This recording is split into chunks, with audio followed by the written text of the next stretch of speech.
Alrighty everyone, I think we're going to go ahead and get started. Thank you all so much for joining us today. We have Jack and Alita with Sandbox, who are going to talk to us about the new pay transparency laws and what this means for HR best practices going forward. So thank you all for being here. Hey, good morning. Everyone break Good morning. I'm Alita. I'm a recruiting manager at Sandbox. Prior to jumping into Sandbox, I was in the wild world of retail. It's where I got my sea legs. My whole career has been here in Richmond, so bouncing between retail management, home health, HR, Department of One during COVID. That's an after conversation. But I landed at Sandbox to start a tech recruiting product geared for startups. And since then, I have pivoted to recruit for technical and non-technical positions, all of our internal roles. Jack and I work together, and we will recruit on behalf of clients and help build teams. Yes. My name's Jack. I'm a senior associate with Sandbox. I've been with Sandbox for 2.5 years now. I started my career in real estate, which is where I got my legs for consulting. Did that for about 4 years.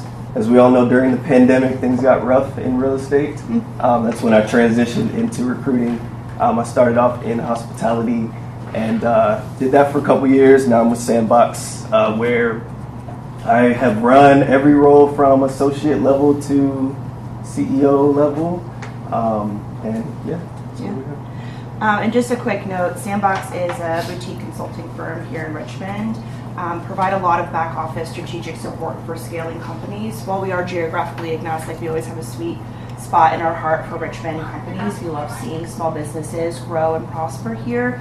While we're on the recruiting team, we do have a finance and accounting department as well, and then we offer fractional HR and fractional chief of staff services. So a little bit of everything. Happy to share more if there are questions on services provided, but we'll definitely kick to what we know best, which is not spreadsheets. You guys have already had a lot of information about the pay transparency. What does it mean? Probably a lot of panic. We're not here to go over the legal pieces and parts. I know that was a presentation you guys have already had access to, but we're going to take now that you've been info dumped everything, what do you do with it? So who in here is for good faith range when we're talking about job postings? Probably everyone. If not, you're going to hear it a couple times. Probably the vaguest thing ever shared in a law. We can all kind of agree on that piece. So when we're looking at a job posting, now it is required by Virginia law to have a salary on the job itself. However, they made this lovely piece called good faith, where make a good faith assumption on what it should be, which really leaves in the hands of business owners. And if you don't really know what the range is, you have no idea whether you're making a good faith range or not. What the heck does good faith even mean? Every single posting needs to have a range on it. We're talking internal roles, we're talking external postings, promotions, transfers, and you put yourself in the shoes of a candidate. If you're applying to a job, you want to know what you're getting paid. So it makes sense, but the flip side of it is, well, if someone's just getting a promotion, I don't really need to worry about that. Now you do. Again, no panic. We're here to smooth it over.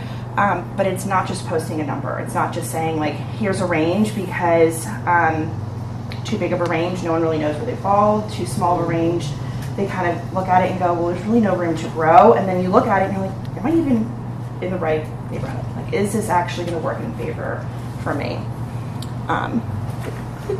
So 3 different things that you guys can do to help ensure that you're in the right posting range for a position. First is taking a look at market data. This is going to be, okay, outside of my 4 walls, what is this role worth?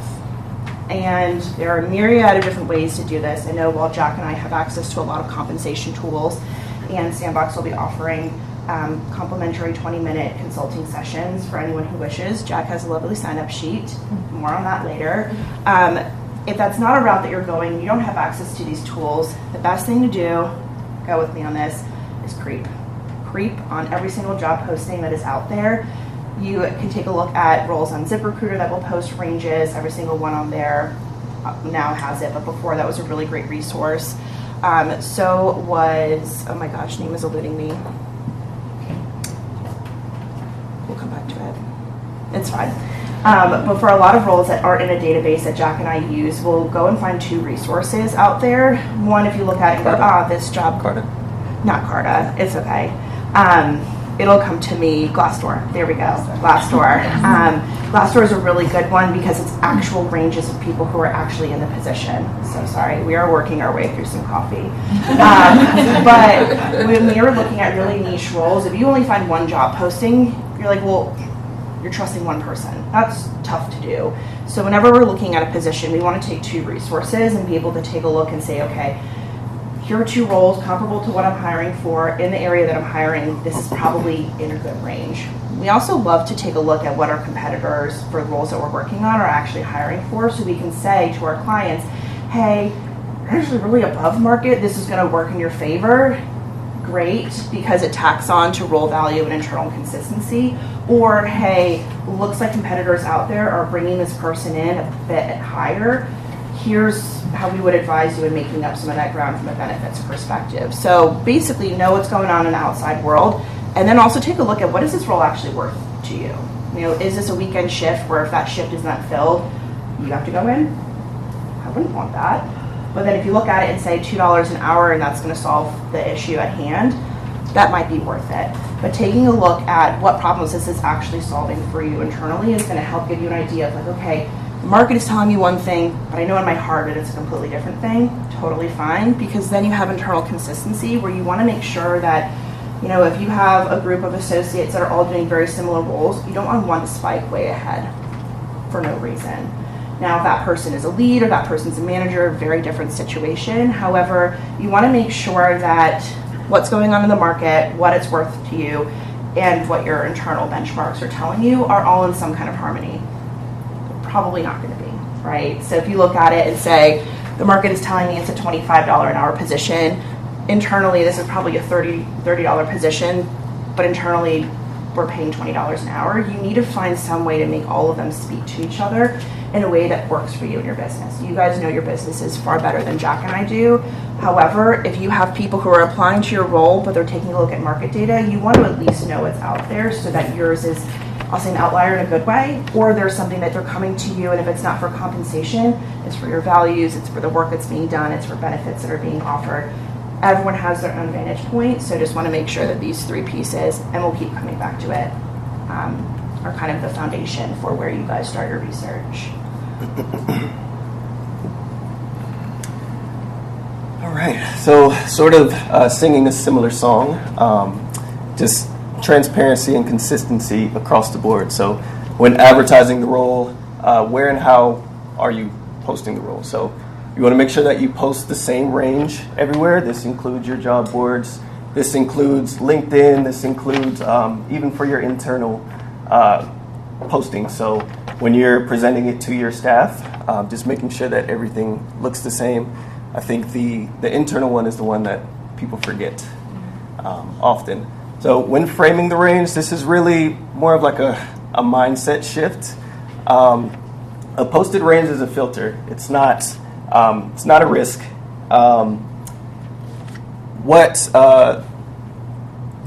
Shifting your mindset to having a posted range, this eliminates unwanted inquiries that don't necessarily convert. It limits the unnecessary noise. It also limits the internal snooping. So when you have internal employees, people who are curious about what's going on within your company, you don't have the range posted anywhere. They're going to look around, they're going to ask questions. And for me, it kind of feels like I'm being left out a little bit. You know, you want people to be able to be transparent with you when there's a new opportunity that arises. Let's see, where am I? Knockout questions. So knockout questions, similar to posting the range, having knockout questions sort of eliminates the questions that you're going to get on the back end.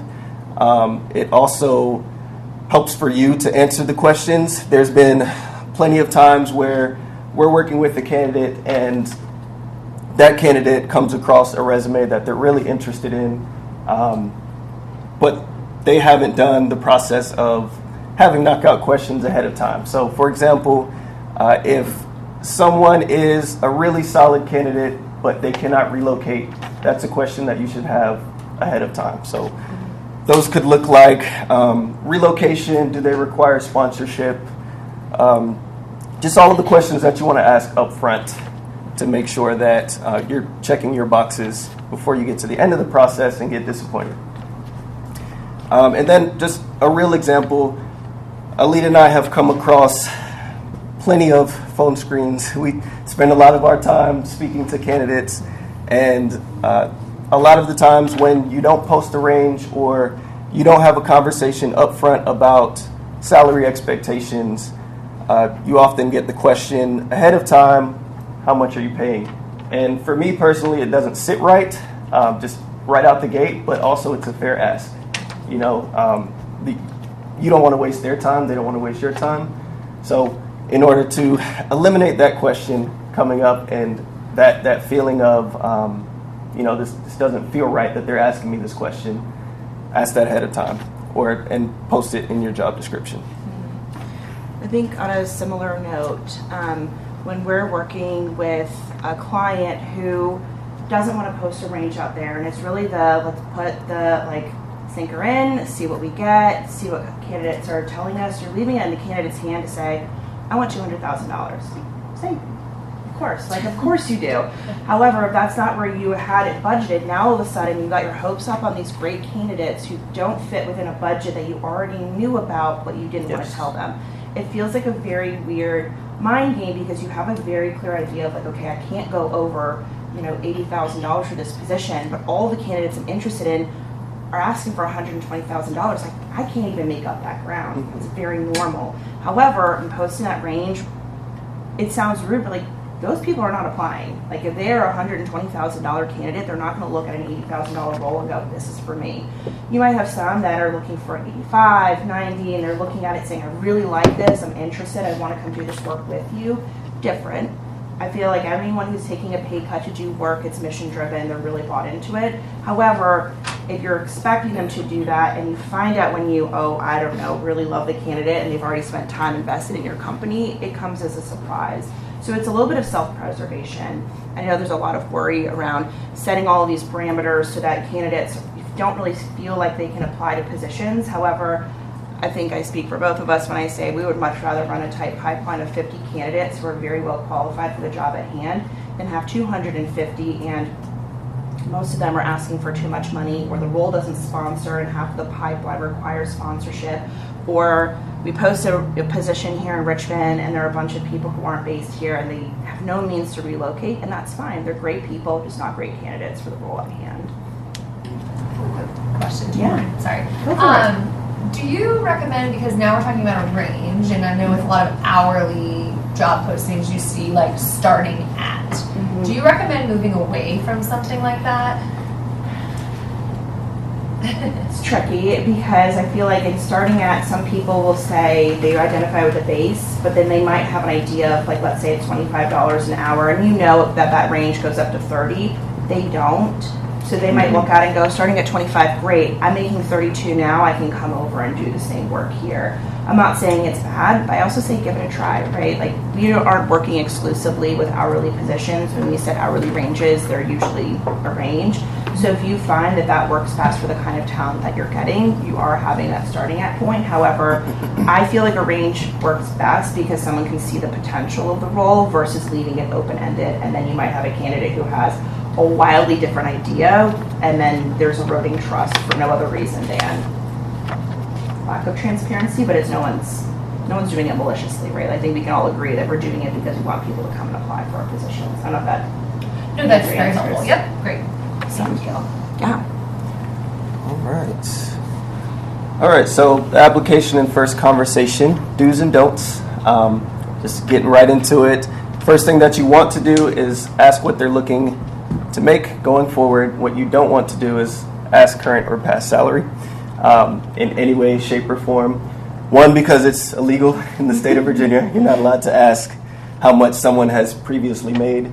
But also it feels to me like you're trying to close a deal rather than find a good quality hire, and that you're seeing me as a valuable asset to your company. State the posted range and ask if it aligns with what they're looking for. That's what you want to do. What you don't want to do is use voluntarily disclose salary history to justify a lower offer. So for here, just oversharing leads to higher offer support. It's never a good idea to bring up the past. It's never a good idea to bring up what someone previously has made. Just a quick example, if your range is $60,000 to $75,000 and you voluntarily disclose that the person who previously held the role made $70,000 and that person left the role because of burnout and all of these things, as a candidate, I'm looking at that and I'm like, well, if this person left because of burnout and this person was making $70,000, I don't want anything lower than that. So that sort of eliminates the opportunity for you to make a justified offer at a lower range. And just finally here, you don't want to penalize a candidate for declining to share salary history or for asking what range it is. For one, they have no obligation to share any of that. For two, certain aspects of their life may be private to them. And for three, it leaves them no room and opportunity to negotiate. Anything? You're good. Cool. I think kind of coming off of the do's and don'ts, like holding consistency is going to be your best friend. As soon as your good faith range varies person to person, you've lost ground that it was actually set fairly to begin with. And this is to say, it's not easy when you have it with an internal employee where you look at it and say, I'd love to get you a promotion and I know how much you make. And as soon as you start doing that, it stops being fair, right? And I think we can all say, like, if we're going for an internal promotion or if we're applying externally, we want to be viewed as a fair candidate. And on the flip side of that, we want to make sure that the hiring manager, the hiring team is steadfast in what that range looks like for every single person who's applying for that role. We came across this, and I know we shared it in our conversation about this presentation when we were kicking things off. I was supporting a client who was posting a position and knew that there was going to be an internal employee who was applying. For the sake of round numbers, internal employee is making $50,000, current position that was going to be posted was for $65,000. So a good jump for an internal employee. We love to see it. However, there was doubt around whether the internal candidate who was applying could actually do the job. So they're like, no, it's a stretch role. We don't know if he can do it, which is totally fair. But then it pendulum swung to, and we can't justify paying him $65,000. Right. So imagine me on the other side of the video like, oh, okay, well, that's the range for the position. So if you're going to fully consider him for the role, it's not just, hey, Jack, here are all these new duties and responsibilities and a new title. It is, and here's the range that we already solidified was the range for this position. Now, granted, 2 different roles, 2 different departments, so we're kind of talking apples and oranges here. However, I prompted, like, is he ready for the role? Kind of. Okay. Can he stretch into the role? Maybe. Maybe he's good. We'll see. Like, that's our job. Our job is to sniff that piece out. However, there's a lot of history with that candidate. There's a lot of internal, relationships going on. So now we're up against, like, too much, right? And the tricky slope here is it's a comp conversation, kind of, but not really. It's wearing comp clothes, but it's actually a conversation around employee development. It's very easy to say, I'm just not ready to pay that person that much money. Okay, why? Because they're not worth it? Okay, is it because of the skill? So I think it's hard when you start looking at it and go, I really want to promote from within, except, and then there are all these rules and regulations. Now, this isn't to say don't hire from external. There's a lot of benefit in bringing external voices into an organization. There's also a lot of great benefit, and Jack and I see it time and time again, where candidates want to know that there is a progression internally. So they were really worried about setting this range because they didn't want internal employees to see the position, but no one was holding this position. It was completely separate from anything anyone else was doing. However, if you're resting on, we don't want to pay this person $65,000, but it really is, we're not giving him the tools to be promoted, it's a very different conversation. And I think it's very easy to hide behind, we don't want to pay the money, than actually have the conversation of like, you're not ready for this role. Let's get you the tools to get ready. If this is what you want to do, it's great. I'm here to work with you on that, or that's a big jump. Talk to you about why you want to do that. They're your employees, you know them best. But closing the conversation down just because of comp that you don't want to pay them, it feels very short-sighted for both you and for the candidate. Even if that's the first thought that comes in your head, we're human, it's normal. You had a different interaction. Yeah, I had a similar situation. The situation was the hiring manager that I was working with, they had a situation where there was an opportunity for a part-time employee to grow into a full-time position, or so the candidate or employee thought. So how this went down was there were internal discussions around this opportunity. The employee caught word that they were potentially in the running for this position, so it sort of started to become a sticky situation where the employee had the idea that this job was already theirs. However, that was never the intention. So just initially going into that conversation, what I asked the hiring manager was, what are the things that disqualify this person? And then what are the things that, what are the areas that they're not qualified for this role? And very next step, like, let's go ahead and put that in the job description. And this is not to disqualify that employee, but it's just to make it fair game, fair ground. I think personally for me, like, the standard is the standard. And if they're able to meet those expectations, then fair game. But in this scenario, the employee did not have a vehicle, and this was a position where it required them to be sort of on call a lot more often and on site a lot more often. And the employee also had a lot of other obligations going on. So let's put that in the job description. Let's make it clear, plain and simple, that these are the expectations that you have to meet. And it was tied to business need. You know, this was a part-time position that they were trying to roll up to a full-time role, but then they were trying to walk it back to part-time to be inclusive of this candidate, which honestly, love that for the candidate, that they have an employer who would look at it and say, I really want to try to make it work for you. But as Jack shared, doesn't have a vehicle and can't be on site and can't meet the demands of the position. Great that you've retained an employee that you really love, but if your business is suffering, how long is the role going to be around for them to actually be in if we're making compromises that actually have an inverse effect on the business need at hand? All right. I have a quick question. Yeah. First of all, thank you for those examples. It's always great to hear. Yeah, of course. So when you talk about consistency, which I love that, that's standard.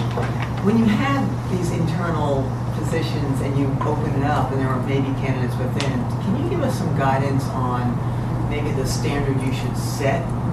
In, you know, because it's really natural to have these sidebar conversations with people, but do you recommend just kind of a standard to say, I'm so happy you're applying for this, you know, we're just going to go through the normal, For like because internal I think that's where we candidates? get in trouble. Yeah.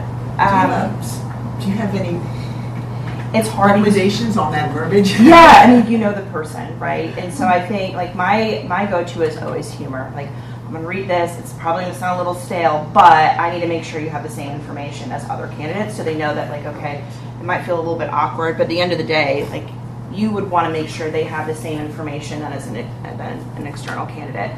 I'm first to use humor. If that's not your go-to, that's totally fine. You don't have to. But I think if you look at it and say, hey, I really want to make sure you're fully considered for this position, and what that looks like is a resume. I'm not making the rules, I'm following them. So I think if you really have a benchmark of like what you're doing and the questions you're asking, it almost takes you as the person out of it and puts like you as the business spokesperson in place. So it stops being personal, like for all the right reasons, so that you can't be personal for all of the wrong reasons for all the right reasons. You know what I'm saying? Does that answer that question? No, that's really helpful because it's hard. Yeah. You know, and you want the best for your people, and it's great that they're looking to, but you also, like you said, you want to set a standard that everyone's treated fair and equitable. Absolutely. I think you get into a little bit, I'll say, a different situation if there is that pathway of associate to a lead, and it really is an internal position, and you're training them to get up to that internal position, and you're not going to post it externally. I feel like that's where the verbiage might look a little bit different.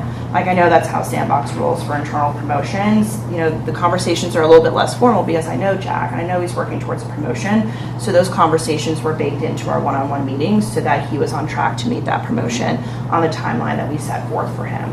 Now, if we were posting that position out and it was Jack in the running versus a candidate in the running, those conversations would have looked differently just because of the process around it. But I do think if you look at it and say the pipeline is like you start here and by 6 months we want you to get here, and we're not posting this role, that conversation is going to look differently than we're viewing 20 people for this position and you're one of the 20. I hope that differentiation makes better sense. I think just to add to that, it's important to have those level setting conversations ahead of time, not when a role becomes available. So then you can refer back to these are the areas that you need growth. So, Thank you. yes. Go for it. Quick question. Yeah. I probably should have asked this at the beginning. So, does the new pay transparency requirement, does it apply to smaller business? So we have 1099s, no W-2s. Does it apply to 1099s. Yeah, so I don't have any full-time workers, just contractors. Contract. If you're posting a role on a job board, you still need to have a range with it. So if that role is being advertised anywhere, it needs to have a range. And then conversely, if you're working with any internal employees who are going to be shifting internal positions, you still need to have a range posted. So I feel like the clearest way to think about it might be like salary bands almost, where you look at it and say, if you're doing this job and this duty, like this is the range. I'm assuming that let me ask this first. Are they doing different positions, or is this like everyone's doing the same job? Different positions, responsibilities. Gotcha. Yeah. Then are they like, do you have some people doing similar jobs, or is it all very? So just for some insight, Yeah. I have a personal chef catering business. Okay. So we have Amazing. servers, cooks, dishwashers and stuff. That's super helpful. It might be helpful to kind of group them where you might have like, these are, if you are in the kitchen, these are the positions and these are the salary bands for it. If you are, a server on site, these are the salary bands for that position, or I'd say salary bands, hourly position bands. That way you can look at it and say, if you're applying for a kitchen job, I already know what ranges I'm going to, so that you have that job family, and it's going to be different than servers, so that way you can have like different job families to help keep it a little bit easier for you to manage. Does that make sense? It is, so right now we pay everyone the same. Yeah. And I'm just curious about the legality of it. So everyone gets paid like the same rate. Yeah. And like Jack mentioned earlier, there's a lot of what started with just my wife and a few different people. Mm-hmm. It's now like 15 to 20 different contractors. So That's there's a lot of amazing. snooping around. Yeah. Naturally. Yeah. Yeah. Oh, yeah. I think because they're all making the same, it makes it very easy to keep a very level playing field. But one, like internal raises and promotions, it's between you and the candidate, right? Like it's you and your employee. You don't need to be disclosing that information. However, I do think creating visibility into like what you can make in this position and what that does look like protects you, so that if someone says, well, they got a $2 raise, you're right, they got a $2 raise, that's within what we would pay for this position. Happy to work with you so that you're on track for it too. But you don't need to justify why someone got a raise. But I do think having that range protects you. So if you look at it and say, this position, from the day you start to like a tenured, it might be a $10 spread. I think that's where you can take a look at the market data and just see like what that progression looks like. For Sandbox, all of our junior associates was starting out on the same rate, but then different departments are going to spike at different levels just based off of the skills needed.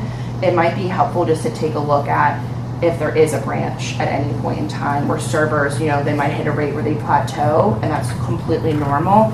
Or if there's a rate where, someone who is catering is going to spike based on a certain level, so that you can have it set to these job families instead of like everyone making the same, which I think right now works perfectly for you. But as there starts to be more tenure, you might run into different jobs progressing at a different rate than others, and it might just be helpful to take a look at that now, just protect your butt a little bit.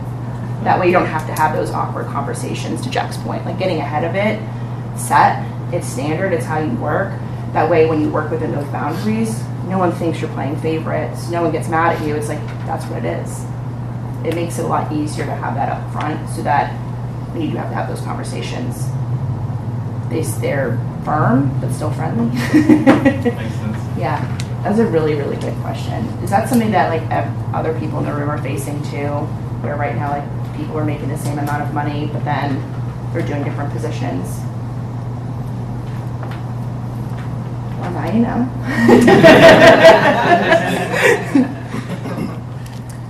All right, so everyone's favorite part is the offer, the negotiation part of the process. So just an old habit to watch out for, asking what would it take? How does that sit with you all if I asked you, like, what would it take for you to take this position? Comes off a little desperate, right? Yeah. Yeah. So to me, like, it sounds like potentially I'm the only one in contention for this opportunity. And I think by using that verbiage, it also opens the door for a candidate to try to squeeze as much as they can out of you. So I would say refrain from language like that. To negotiate based on scope or level, not a specific number. Here, let's see, just have a general idea of what you're willing to pay for what level of talent. So if, let's say your range is anywhere from $22 an hour to $30 an hour, what does a $22 an hour employee look like versus a $30 an hour employee?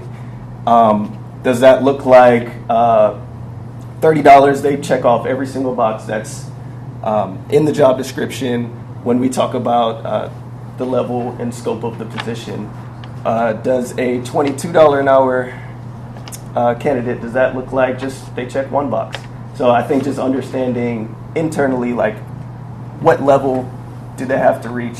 Use your job description as your guide, just to understanding, like, what do they have to, what skills do they have to obtain to be able to get a certain amount of pay? So when they ask for it, it's justified. And then when flexing is legitimate versus when to hold to hold firm. I think here it's very similar to number 2. Like, just understand your scope, understand your level, understand the job description, and stick to that. Don't get into the habit of calling out a number or settling on a number. Understand what your standard is. There are going to be times too where within that range, candidates are going to want the highest salary. I get it. I feel like if you see a range and you're like $20 to $25, I want $25. But I think to Jack's point, having those predetermined of like, here's what a $20 candidate looks like, here's what a $23.50 candidate looks like, makes it a lot easier for you to say, I want that for you. And right now, 23 is where we're coming in, and you hold that firm. And I also think it can be helpful for them to know that there is growth opportunity in a position versus like, this is what you're coming in at, and that's just where it's going to lay. Or, hey, great that we're bringing you in at the top of the range, but you're not going to see a raise for 2 years.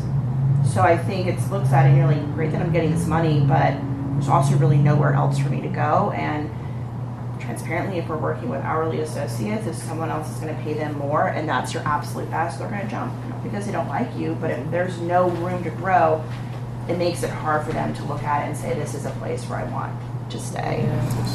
I think to kind of go against 3 in a good way, there are positions where going above the range or flexing versus holding firm is going to play in your favor. If you're working on a role and you look at it and you're like, I have gone and searched for this person forever and ever and ever, or they have a skill set that you're like, there are 6 people in the city who do it, they're one of them, there is going to be a premium for that kind of talent. And I think to that, like, understanding, like, is it a 5% premium? Is it a 10% premium? That way you're not just going off of a number that they're throwing out to you, but you look at it and say, I would pay this differential for this kind of candidate because it would help me in these 3 different areas.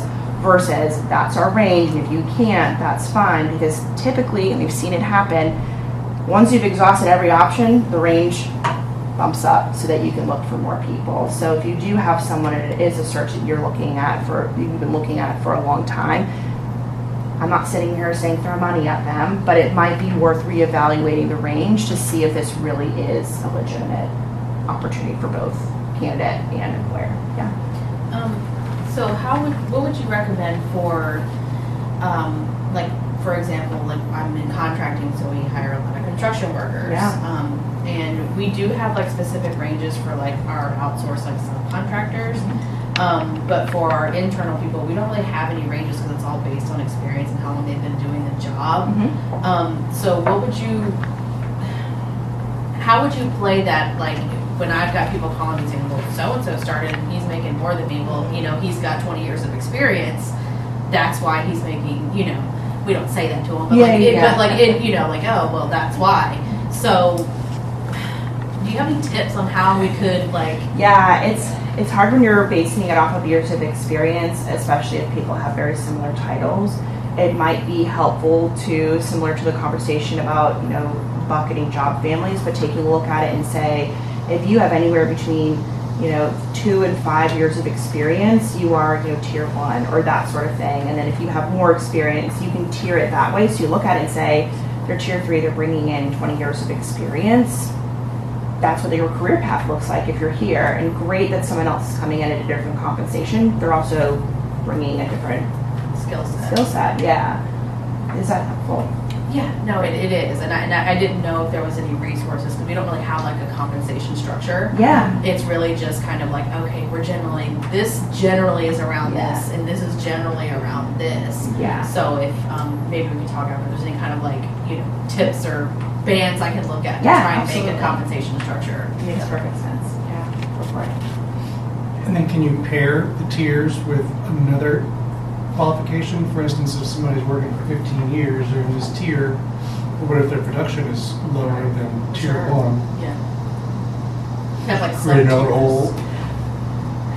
You can. I mean, it depends on how your business is structured. I know, like for us and our work, there are certain responsibilities that come along with a promotion versus just years of experience. If it like years of experience, if it's relevant to the work that you're doing, and you look at it and say that 20 years of experience is worth that compensation, I trust you.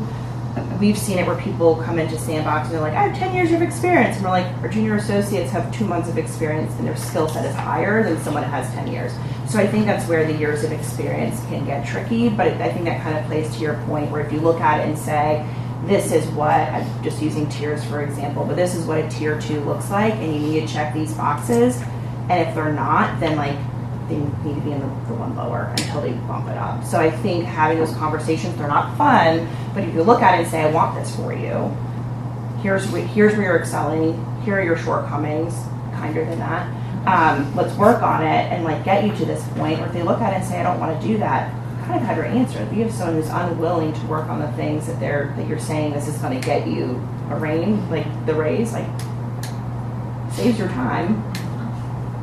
Not fun. So in her example, she needs to figure out what drives revenue more, probably, and tiered based on that. Yeah, because I mean, if you look at it and say the years of experience is going to equates to production or, you know, connections or whatever the case may be, then that makes perfect sense. But I think having those bands is going to be helpful just so you can show progression, so you don't get the like nickel and diming piece where someone has 6 years and someone has 3 years and they're walking away with a different compensation. But then I think if you, to yours, like there seems to be more buckets than just one, so it might be something where you need to have 2 of these 3, and if you don't, then we need to figure out what that means and go about it that route. It's hard to base it off of one piece of information. Usually it's a combination of a bunch. Like if you look at it and say like their production is really low, but here are the 10 things they do that are really great. Is that one enough to sink it so that they're not getting this tier? Again, like Jack and I can give a lot of tips and tricks, and I think those like the beauty of having a room full of people who are all coming from very different industries and backgrounds is you guys are all facing really unique pain points. So I mean, I love having these open discussions and to like dive into some things more pointed. I know those 20 minutes, they fly by, but I think it can be helpful to actually dive in and give a little bit more of like pointed advice that could be helpful. Because I'm going to go ahead and say the questions we've had, you guys are already probably feeling them in one way or another. So hopefully the information we're sharing out loud is helpful, but then also to give you everyone here like more pointed pieces, we're absolutely happy to take the time so that we can take a look at what those job descriptions look like. We can help find what those bands are going to look like, and if there is a deviation between servers and chefs, so that you go into those conversations feeling really supported. Alita, Yeah, on the 20-minute, Yeah. thank you for that. That's very yeah, we generous. got you.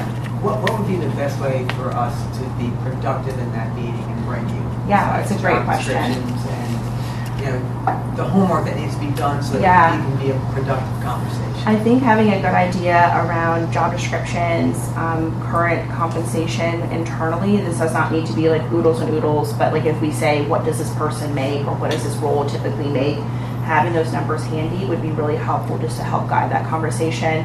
If there are job descriptions you have that reflect current employees, we can definitely start there if you want to talk more like internal structure, or if you look at it and say, I'm about to hire this position and I don't know what range to put it, we can take a look at that job description as well. I'd also say, so I have a sign-up sheet for everyone who's Yeah. interested in it. Once you give us your name and your email, company, and all of that, we'll send out an email just highlighting what we're looking for in that conversation. And what would be helpful is just go ahead and send over all your pain points. So that way during the discussion, we can make the best use of everyone's time. Thank you. Yeah. This probably is something that everyone here is facing, where you have a new hire starting and they're making more than a current staff member. Is that something that anyone in here has had nightmares about, currently on their shoulders? Yep, it's okay. It happens, right? Like, and the good, like, I want to be the first to say it is not your fault. Here's what ends up happening. You have someone who was hired 5 years ago and they're making great progress, and now you're hiring 5 years later. The market has shifted. Yeah. That's what it is. And if you are not doing this like review exercise every year, I'm not faulting you for it. It just, if the market's going to shift for different industries quicker than others, when you bring a new person in, that usually highlights everything that is upset in your organization. So one, rarely does it fall back on one bad decision where it's just like we forgot to check one box and now we're here trying to explain to someone why they're not making the same money as someone else coming in. It's a lot of compression. There are a lot of things that happen. I know we both talked about our careers during COVID. Wild time for just about everyone. If you guys were owning a business during COVID and you've seen it to the other side, welcome. It's a very big feat, and if you look at it and that was a time where it was not fun for you and your business and you had to pivot, like the market's telling you something is funky is going on. I think we're on the other side of it now, hopefully, knock on wood. And taking a look at it, you want to make sure that you help to close that gap between your current employees and the people who are coming in now that everything is out in the open. And on the candidate side, this is where it's great, right? Where you have internal employees advocating for themselves, but then on the flip side, you probably have employees storming your office saying, why is he making more money than I am? Which is not a very fun conversation. You can go to the next one. So a couple different tips to take a look. First, we're going to go back to the range setting. Okay, take a look at what market is telling us, because if the market has shifted and we're a little bit behind, there's time to catch up. That looks differently for everyone in their industry and their role and their situation. But if you take a look at it and say, okay, that 5 years ago this position was making $25 an hour and now it's a $32 an hour position, and my person is still making $25 an hour, like, you would want to work to close that gap before you're bringing someone else in, so you don't have an overpaid new person and an underpaid resource that has stayed stuck with you for 5 years. I feel like everyone looks at external hiring as, a more expensive option than keeping someone internally and promoting them that way. I feel like the pay transparency disrupts that because now it's out in the open. Everyone knows what those positions are going to be making. Obviously, a range, we're not, you don't have to tell everyone what they're making, but those ranges are public information. But getting ahead of it is a very quick conversation. It is a matter of saying, I'm gonna pick on you for 2 seconds. Sure. Go for it. Let's pretend that Jack is not being paid market value for the position that he's in. It is a very quick, hey Jack, doing some research around compensation and recognizing that you're under market value. We're going to work to get you towards X over the next 6 months, and your new pay will be X. That way he knows the timeline and he knows what's happening. Versus, hey Jack, we're going to try to pay you more. And then he leaves and goes, pay me more. What does that mean? When? How much? I'll take it, but like what's going on? And then he sees a new employee come in that has a pay higher than his, and he's thinking to himself, why did I spend 3 years here? For what? Now, those conversations need to be honest. If you look at it and say, we're going to try to get you to this number by this date, and if not, here's the new plan, great, but I would make sure that that is a conversation and those guidelines of what they're going to be making and when they can expect to make it are very clear, so the candidate leaves that conversation informed versus very ambiguous and then there's more questions. That makes sense for those conversations. Short, sweet, fact-based, but I think kind of going to the point that you brought up about talking to your internal employees, it's not cold conversation. I know Jack. I care deeply about Jack. I want to make sure that he feels supported in those conversations so that he looks at it and goes, well, Lydia did research, found out that I'm not making enough money and is fixing the situation. I love that. Before he sees the posting that says we're hiring at this range. Mm-hmm. Now, if it was reversed and I came in and I was like, hey, Jack, guess what? We're going to get you to this amount by this date. He'd look at it and go, yeah, I already saw the posting. You have nothing to stand on.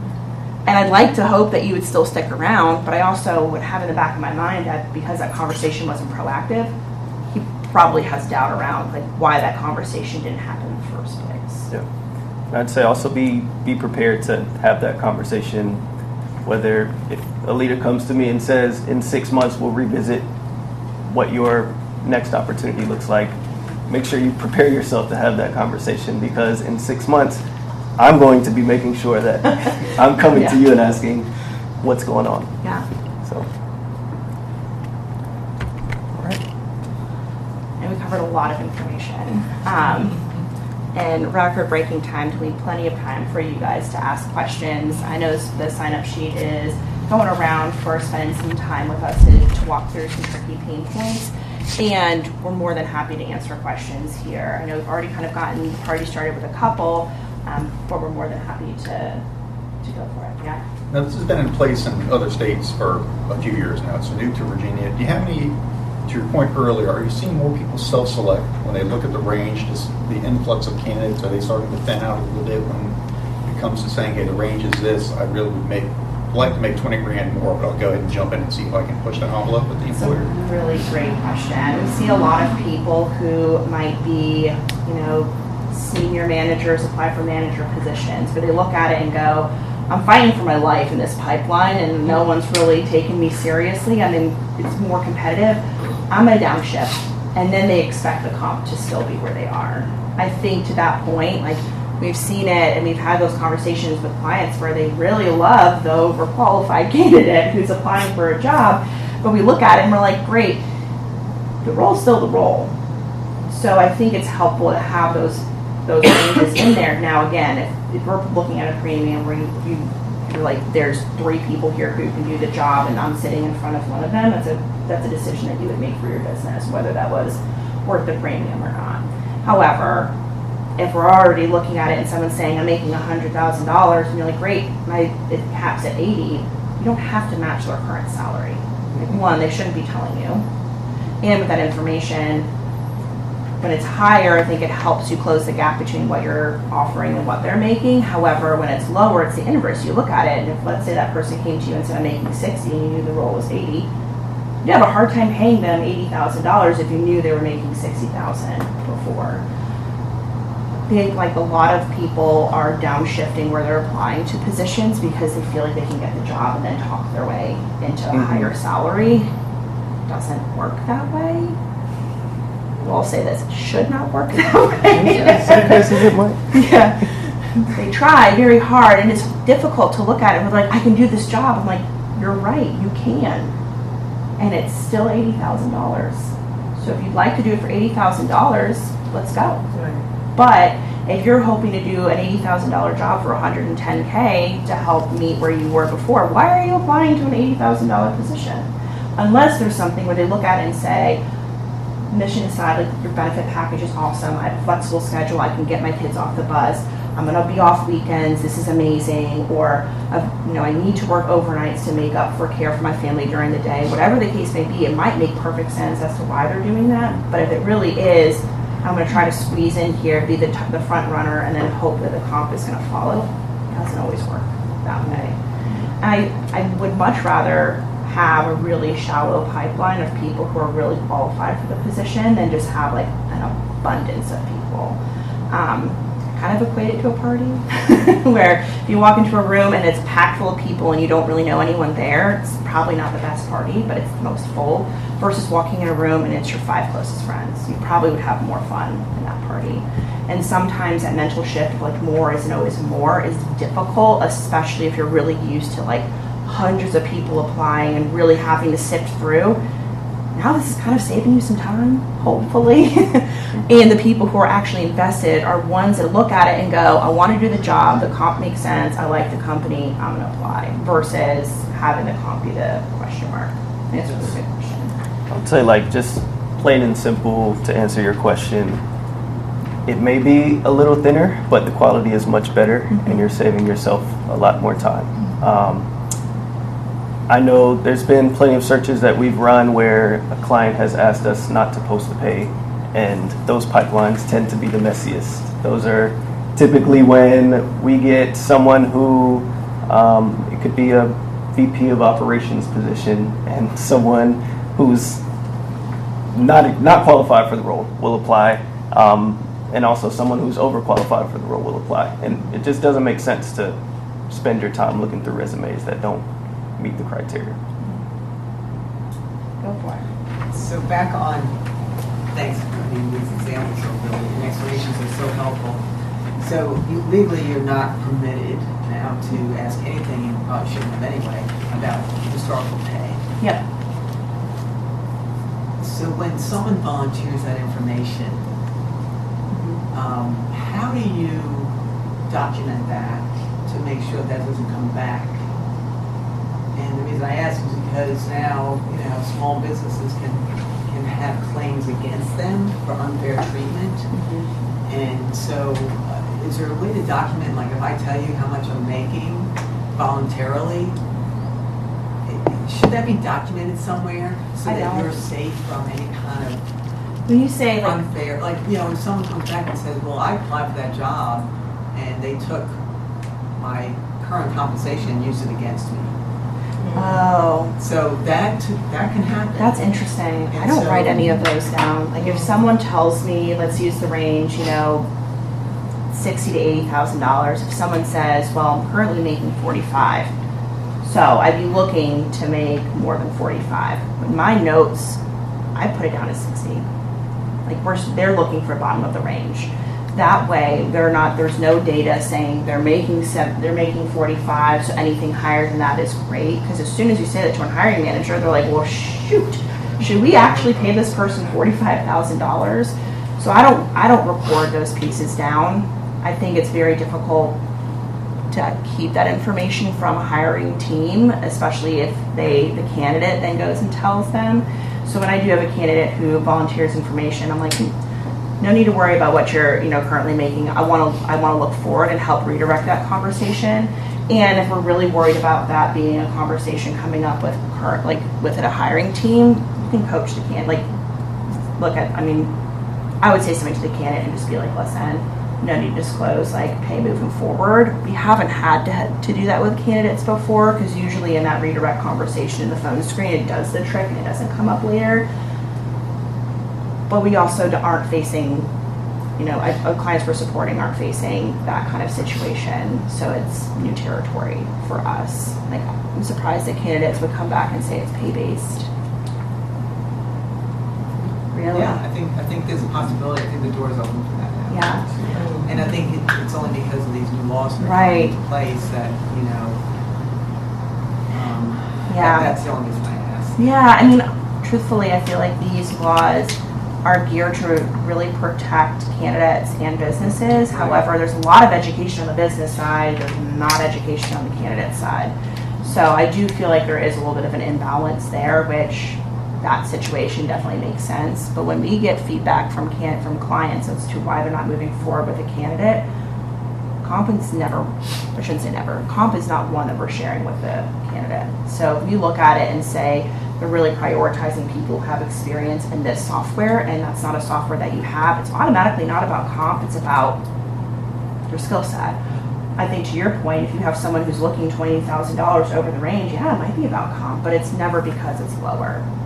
Is that helpful in that regard? Yeah, I mean, I think what you just said earlier is that we're not interested in your paid history. Yeah. Just advice about it. Yeah. You know? Like, don't talk to me about that. No. Yeah, I mean, just making it clear that we don't use any of that information Yeah. in our hiring process. That's probably the better way to say it. yeah.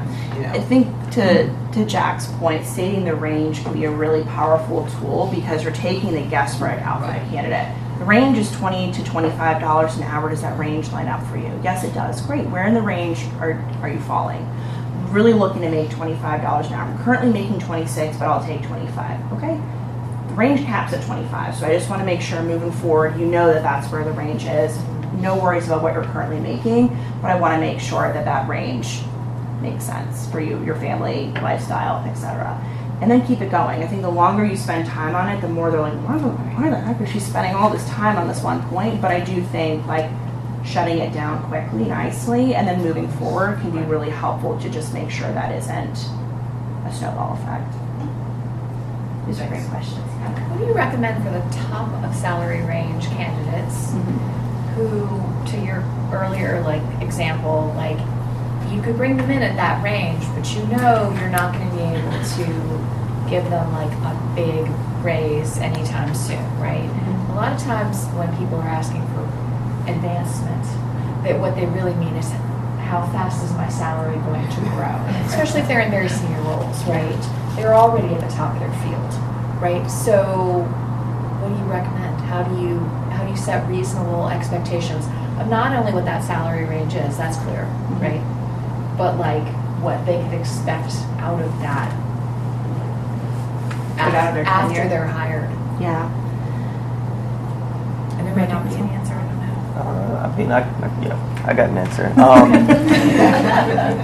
I think for yourself, we often come across hiring managers or business owners who don't necessarily know the direction of what growth looks like. So I think just starting to build that internally, when I do hire for this role, what are the next steps here for this person? So I think being able to internally have that discussion and understand what opportunity for growth looks like ahead of time will prepare you to have that conversation.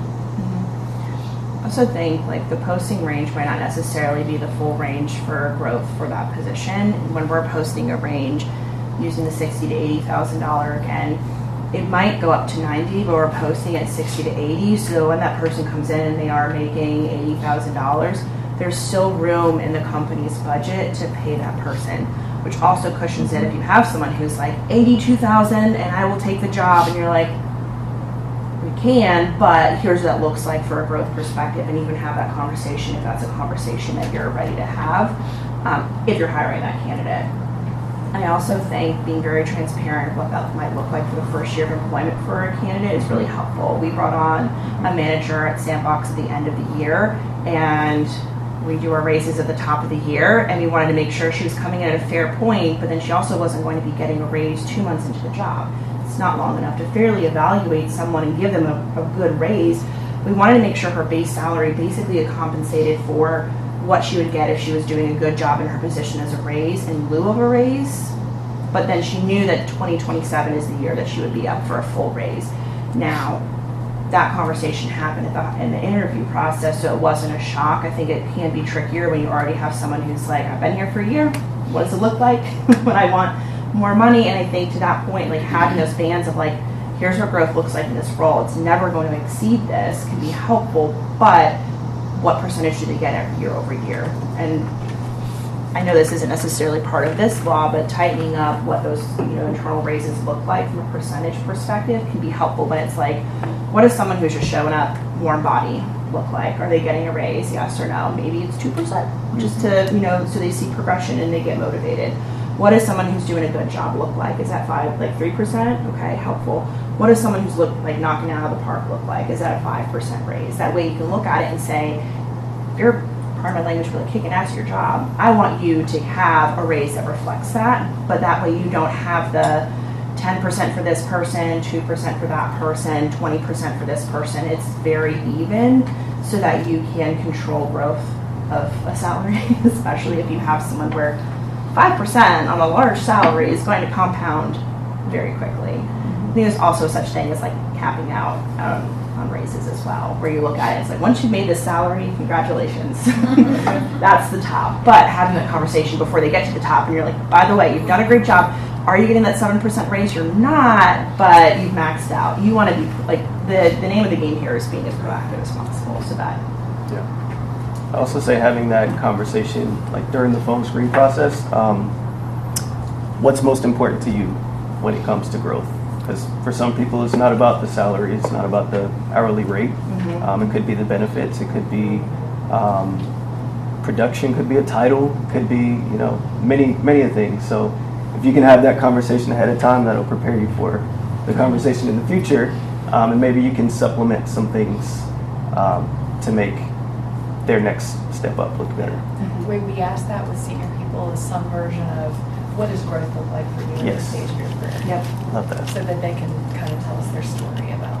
Yeah. I love it because I feel like that's such like people are like I just growth opportunities, and like growth opportunities to me, to you, to anyone else in the room looks so different. So I think getting that clarity, and especially if they say anything in there where they're like, oh, it's like I don't I don't, just help me out, I want to help you out. And it might sound silly to like really get granular, but if they look at it and they're asking a question that you can tell is really important to them, and the answer that they're giving you is very vague, figure it out right then and there, because it might be title. Like that's a great, it might be mentorship. So something that's free. Building out these conversation plans, Yeah. one of the services that you all offer at Sandbox. Yeah. Really dig in and help drive the conversation. Yeah, so we've done like a historical, take a look at every single person in your organization, where they are, what market value is, so that you can look at it and say, yay, or all right, now I know, and then we can help give tools to help guide those conversations. And then also looking forward to positions that you have on the horizon where it's, in the next calendar year, I'm going to be hiring this kind of position. What can I expect to pay? I think you may have just answered it, but It's okay. I just wanted to know, what would you recommend for a small business owner to go back and maybe look at the salary ranges Mhm. and recalibrate Mhm. some things just to make sure that make it make sense, and to rule out the what would it take to, Yeah. for you to come aboard type of thing. Is that what I'm getting? That's what I think I heard. Yeah, so I mean, the great news is there are a lot of free resources out there to do something very similar. I know I fumbled over the name earlier, but Glassdoor is very helpful. And I like it because it has the live data aspect. We have a couple paid platforms like that are part of our tech stack that are helpful for those kind of positions. But when there is a very specific role in a very specific field, we tend to take a look at what positions are comparable or what titles are similar and see if those are in our database and match them with live roles as well. So maybe you guys aren't doom scrollers on LinkedIn like I am, but I love to see what everyone is up to before I go to sleep. It can be a great way just to calm your mind and just take a look at what jobs are out there. It's so funny. I like to post 2 minutes after it was posted, and I was like, we need to get off LinkedIn. We oscillate between LinkedIn and TikTok, so we're good. But that way you can see what positions are out there as well. Helpful for retention if you look at it and say, shoot, I know this person is going to be promoted into this kind of title. What are they going to be making? But I think taking inventory, especially before you guys are going into raise season, wherever that falls for your line of business, can be a really helpful exercise to do in your free time, which I don't know if you guys have free time. We're happy to walk through it with you. I feel like the 20 minutes, again, like it's a great way to just sit down and figure out what's what, so that, if we can spin our wheels instead of you, happy to. That way you can take it over the finish line for you and your team. Yeah, of course. Okay, I have a second question? Yeah. We're going to start charging. This is actually legitimately asking for a friend. Who's my son, 25-year-old, early career. Yeah. To your callback earlier about mentioning comp, he's being hounded by a recruiter for a role that the stated range is 50 to 80. He currently makes 85. But is it reasonable for him? I told advise him, just tell him how much you're currently making, because you're not even in the range. You don't want to waste anybody's time. You feel that's reasonable in today's market? Yeah, I mean, I'll say this, like the state position ranges are probably very firm and set. There's probably not going to be flexibility in making a large assumption based off of it being a government position. However, is he going to be happy with $80,000? And if the answer is no, then I would say off the hamster wheel and find something else. And I know it's really like tricky advice to give in a market like this, where you have something and it's like, you know it's going to cap out at 80. And that's the cap. They might look at his experience and start him at 75. Just because he's making 85 doesn't guarantee him an $80,000 salary. So I think the recruiter, you can do one of two things. Either say, hey, I'm making 85, so like if I'm not coming in at 85, like I can't take this. Or where in this range am I falling? Make the recruiters uncomfortable. But it's helpful because if we look at it and say, and I've had this happen to a candidate who's like, well, I'm making $100,000 now. And I looked at their experience, I looked at the range, and I was like, I'm going to be really honest with you. You were not going to make $100,000 here. And I know it's not what you want to hear, but I want to make sure you're prioritizing the right kind of roles. I'd hope it's mine, but you're going to be coming in at probably $90,000 if I'm making a really good guess based off of your skill set, based off of how they're allocated the range, and just let it sit. Because like the last thing I would want to do is your son gets a job and they give him 75, and he's like, I passed up Thanks, opportunities. Dad. Yeah, but two, if he turns around and it's like, I'd be happy with 80, it's like, great. As much as you can get confidence from the recruiter that he's going to be at that $80,000 mark, and if not, the more time he spends there, it's like, it's just wasting his time. Yeah, and it's hard. The job market is rough. Early career is hard to find good positions. I don't envy the position he's in, and because I know it's exhausting, as soon as you know something is not a great fit, opt out. Yeah. I was interviewing for positions at the same time as Sandbox, and I opted out of like 3 different roles because I looked at it and I'm like, we could take this to the end, but I know that it's not going to be a good fit for me, and I know I'm not going to be happy. So like, let me save my mornings and evenings because I was interviewing outside of my job. So I look at it and I'm like, that shifts the recruiter's focus to focus on candidates who are engaged and ready to do the job itself. I would say by having your son have that transparency to the recruiter, it makes the recruiter's job a lot easier, because although we're not allowed to ask how much you're making, knowing how much that they have been making makes it easy for me to go back to whoever it is, the hiring manager, have that conversation and say, this is the standard. This is, if he's not making this, then we're going to lose your guy. Yeah, and we've had that conversation with clients where they're like, we're not going to be paying anything over this. I'm like, that's totally fine, especially if it's like within the range. And are you okay losing this candidate over $2,000? And if the answer is yes, let's figure out your plan B. And if the answer is no, then like, let's actually figure out what that is. I'm not in anyone else's wallet, but I just want to paint a realistic picture of like, if we're saying no to this, like what that looks like tomorrow.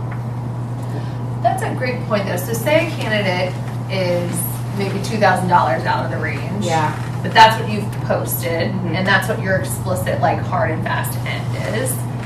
Then are you moving the goal line? Like, are you moving the range to accommodate what the market is saying? Like, is that the advice that you guys are giving? Yeah, when we post a role, it's never the full budget for the position. So Right. there is that room for There's growth. always some. There's always some cushion. Like if someone says the most I could ever pay for this job is $100,000, I'm like, you're not touching $100,000 in the posting. And I feel like that can be difficult when you're trying to match like that and market and internal and the role value. I would cushion it appropriately for the salary band and for the business, so that you're not coming in and looking at it and going, I'm never going to be able to pay more than $100,000 for this position ever. Stagnant's growth, like, it doesn't mean for the position to grow. They don't get raises. Like, I'm not saying that a raise is appropriate every single year, but people come to anticipate that, you know, spring comes and they're like, I'm looking at my paycheck, what am I going to get? So I think, you know, knowing that that's the culture that we're living in, how do you protect yourself? You can be upfront about it, like, this is what it is until you leave the company. Or you have a little bit off to the side. Oh, I'm with you, because I'd be like, all right, all next. Or you have a little bit off to the side where you bucket that for like growth. Right. And if you're dipping into that, that might mean that their first promotion isn't as robust as a typical first promotion is. So I think there is some kind of trade-off there. Or if you look at it and you're like, $2,000, I'll take it. I've been looking for this position forever. I'm not going to lose sleep over it. You have yourself a deal. Great. I think to the flip side of it, if a candidate is squabbling over $2,000, it is what it is. Like, I think the conversation goes both ways. And that's, I would say, the joy of our job, where, like, we have that conversation with the client, and then we turn around and we have that conversation with the candidate. I'm like, you're really going to walk away from this job over $2,000. Unlimited PTO. Whatever the case, the health benefits, like, you love the team. If you're ready to walk, that makes, I get it, but it's $2,000. That's like $50 a paycheck. Yay or nay? And not to force them, but just be like, listen, if I can't get them, like, are you walking? Because if that's the case, like, I'll call them. But I also want to make sure, like, I'm speaking on behalf of you properly. Like, where is this stressor? And I know that not everyone is working with a recruiter, so I know that can be a very difficult line to, like, blur. But I do also think if you look at it and you're like, listen, I can't go $2,000 over this range. However, you know, maybe it's an extra 2 days of PTO that, you know, if you accrue, maybe you can front load that for them. You know, there are things that you can't have in your pocket within means that can work in your favor. We had someone who was like, I want an extra week of PTO. And I was like, well, we can't just toss an extra week of PTO. But I turned and he was within the range, and the hiring manager was like, we're not paying anything over this. And I was like, okay, he wants an extra week of PTO. So my thought is, let's average what a week of PTO would cost and just lump that into his salary. That way, if he takes unpaid time off, it's already paid to him. Cost the company $1,000 and change. And they got their candidate. So I think there are different ways to also look at, like, if the candidate is saying, I really want this, what are we solving? Are we trying to match current compensation and they think anything less than is a knock on them? Is there anything that we can offer them for free-ish? Or that would be incentive to have them come over? I also think, and I know it's not necessarily part of this full chat, but like benefits talked about early is in your best favor, because that can definitely swing someone to join or not join. If someone has, you know, a very generous PTO package, if I say that, everyone probably has a very different idea around what generous means. So getting really clear on, like, it's 4 weeks of PTO and it's front loaded and there's holding for 30 days when you start. That's really clear to a candidate of what they can expect. They may look at it and go, shit, my current job only has, you know, 5 days of PTO. This would be 3 extra weeks. That's great. That trade-off might be enough to outweigh compensation. Yeah. So go ahead and offload that information ahead of time. Like, if phone screen is a part of your process, that would be the perfect place to do it. Towards the end of that conversation, discuss what salary expectations are, discuss what the benefits look like. So that way it gives them time to think up until the interview process and up until the offer and negotiation stage on all of the benefits that they've been told and what's important to them versus what's not. These are great questions. Yeah. We have room for one more? Going once, going twice? No? Oh, awesome. Thank you guys so Okay. much.